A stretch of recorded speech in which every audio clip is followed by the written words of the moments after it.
I felt like I nearly lost it the other day. So I live here in Guatemala, which comes with its perks and disadvantages. Some of the disadvantages include we don't always get hot water showers, and recently we've just been overthrown by ants. And so the other day I was feeling really tired, kind of down, and I went to use the shower and the hot water was out again. And so there I was, standing in this like cold water shower. I had like all of these ant bites all over me, and I just had this feeling of like, oh my God, like I can't take this anymore. I can't take this anymore. Like I want to go back to America.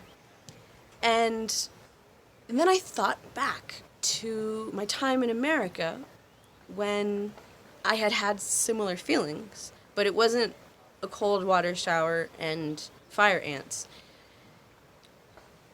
It was something different. Maybe it had been my frustration with my niece, or, something else with my parents, or the frustration, And what I came to really appreciate was that no matter where you go, there you are.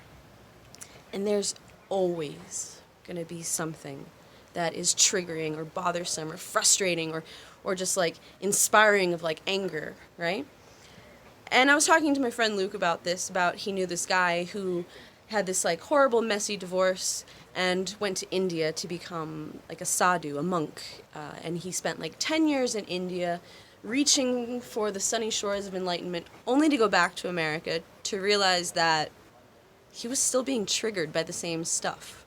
He thought that he had, taken himself out and like reached these, like transformed himself, and yet when he got back into the real world, he was just as like triggered by his, obnoxious relatives as always. So, I think some people watch my videos and they say, oh, if I could just get to Hummingbird Valley, my life would be great. Or, oh, if I could just go to this place, my life would be great. And while it's true that changing location can bring new things that can bring joy, no matter where you go, there you are. And by that I mean, if you have frustrations, if you have sadness, if you have anger, changing your location is not necessarily going to solve all your problems, because you may just find new stuff to feel upset about. So wherever we go, there we are. Which is why it's important that we learn to sit with ourselves and not look for some sort of like magic pill or magic fix, knowing that there's always going to be something that triggers us. So can we learn how to breathe in those moments of frustration?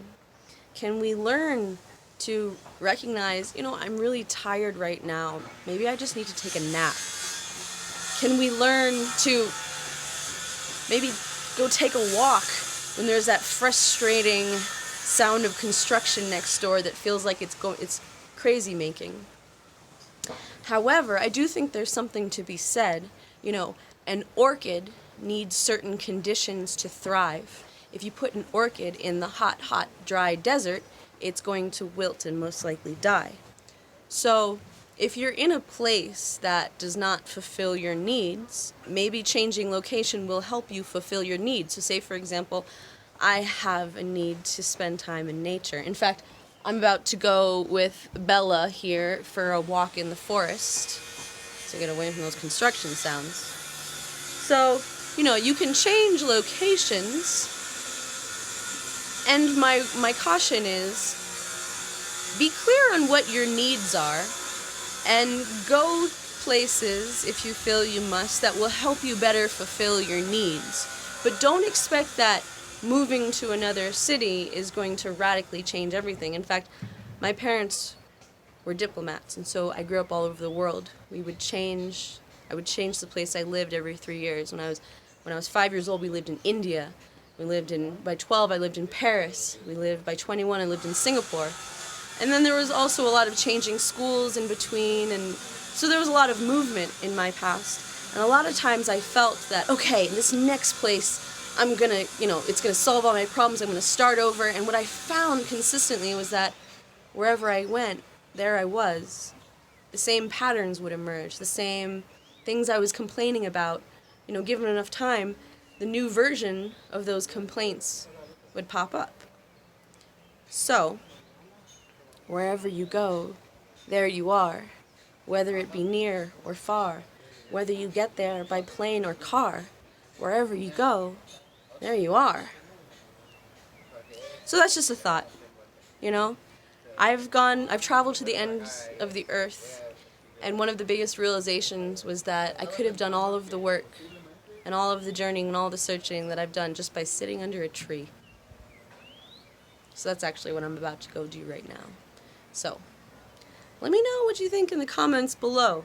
Have you ever changed location only to find that the same patterns popped up? Or maybe there's some place that you're thinking of going. What do you hope to find there? What do you feel like you need that you aren't getting in your life now where you are? And is it possible that you could find a simpler way to give it to yourself rather than completely appalling your whole life and changing everything? I'm not saying that's bad. I'm just encouraging that we bring that self-awareness into the equation. I don't like construction. I have a need for silence, which is why I'm going to end this video right now, and me and Miss Bella are going to go for a walk in the woods. Alright, bye friends. Let me know what you think in the comments below, and I love you very, very much.